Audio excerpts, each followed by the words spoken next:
একটা প্রশ্ন যা প্রতিটি মানুষের মনে আসে, মৃত্যুর পর আমি কোথায় যাব? বিজ্ঞান থামে সেখানে যেখানে শুরু হয় আসল যাত্রা। প্রতিদিন হাজার হাজার মানুষ এই দরগা পার হচ্ছে, কিন্তু ফিরে এসে কেউ বলতে পারেনি কি আছে ওপারে। কিন্তু আল্লাহ আমাদের অন্ধকারে রাখেননি, কোরআন ও হাদিসে আছে সেই উত্তর। আজকের এই ভিডিওতে আমরা জানব মৃত্যুর পর কি হয়, কবরে কি ঘটে এবং বরখের জীবন আসলে কেমন। আলোর সন্ধানে, সত্যের পথে, সাথেই থাকুন জান্নাতের পথে বাংলা। ইসলাম বলে মৃত্যু কোনো শেষ নয়, এটা একটা দরজা। মৃত্যুর সময় আসে আজরাইল, মৃত্যুর ফেরেশতা। নবীজি বলেছেন, নেককার মানুষের রূহ বের হয় যেভাবে পানির পাত্র থেকে পানি গড়িয়ে পড়ে, সহজে, শান্তিতে। কিন্তু পাপী মানুষের রূহ বের হয় যেভাবে কাঁটাওয়ালা লোহা তুলার মধ্য দিয়ে টানা হয়। রূহ বের হওয়ার সাথে সাথে আকাশের ফেরেশতারা অপেক্ষায় থাকেন। নেককার মানুষের রূহকে রেশমি কাপড়ে মুড়িয়ে নিয়ে যাওয়া হয় আর চারদিক থেকে ভেসে আসে সুগন্ধ। কিন্তু পাপী মানুষের রূহকে মোটা চটের বস্তায় ভরা হয় আর চারদিক থেকে ভেসে আসে দুর্গন্ধ। রূহ আকাশের দরজায় পৌঁছায়, ফেরেশতারা জিজ্ঞেস করেন, এ কে? নেককারের জন্য সব দরজা খুলে যায়, ফেরেশতারা বলেন, মারহাবা, স্বাগতম। কিন্তু পাপীর জন্য দরজা বন্ধ হয়ে যায়, রূহকে ফিরিয়ে দেওয়া হয় জমিনে। এখন শুরু হয় বড় জখের জীবন, কবরের জগৎ। দাফনের পর রূহ আবার ফিরে আসে শরীরে এবং শুরু হয় কবরের প্রশ্ন। আসেন দুইজন ফেরেশতা, মুনকার ও নাকির। তারা তিনটি প্রশ্ন করেন, তোমার রব কে? তোমার দিন কি? এই মানুষটি কে ছিলেন? নেককার মানুষ সাথে সাথে বলে, আমার রব আল্লাহ, আমার দিন ইসলাম, তিনি মুহাম্মদ। তখন কবর প্রশস্ত হয়ে যায়, যতদূর চোখ যায় আলো আর সৌন্দর্যে ভরে ওঠে। জান্নাতের একটি জানালা খুলে দেওয়া হয়, তিনি সেখানে তার জান্নাতের ঘর দেখতে পান। একজন সুন্দর মানুষ আসেন, বলেন, আমি তোমার নেক আমল, আমি তোমার সাথে থাকব। কিন্তু পাপী মানুষ উত্তর দিতে পারে না, বলে, আমি জানি না। তখন কবর সংকুচিত হয়ে আসে। জাহান্নামের একটি জানালা খুলে দেওয়া হয়, তিনি দেখতে পান তার জাহান্নামের ঠিকানা। আমি তোমার পাপ, আমি তোমার সাথী।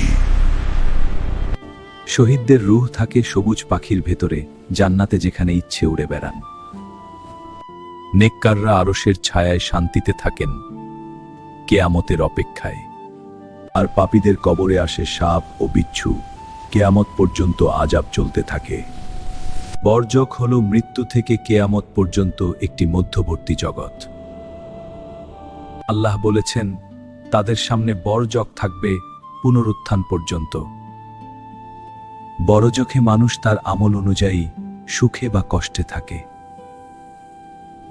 প্রতিদিন সকাল ও বিকেলে নেককারকে তার জান্নাতের আসন দেখানো হয়। পরিবার যদি দোয়া করে, কোরআন পড়ে, সদকা দেয়, তার সওয়াব পৌঁছায় মৃত ব্যক্তির কাছে। নবীজি বলেছেন, সন্তানের দোয়া মৃত বাবা মায়ের কবরে আলো হয়ে পৌঁছায়। যে ব্যক্তি নিয়মিত সূরামূলক পড়ত, তার কবরের আযাব মাফ হয়ে যায়। বড়য়খের সময়ের কোনো অনুভূতি থাকে না, কেয়ামত মনে হবে যেন পরের দিনই এলো। শহীদরা বলবেন, কেয়ামত কবে আসবে? আমরা তো এইমাত্র মরলাম।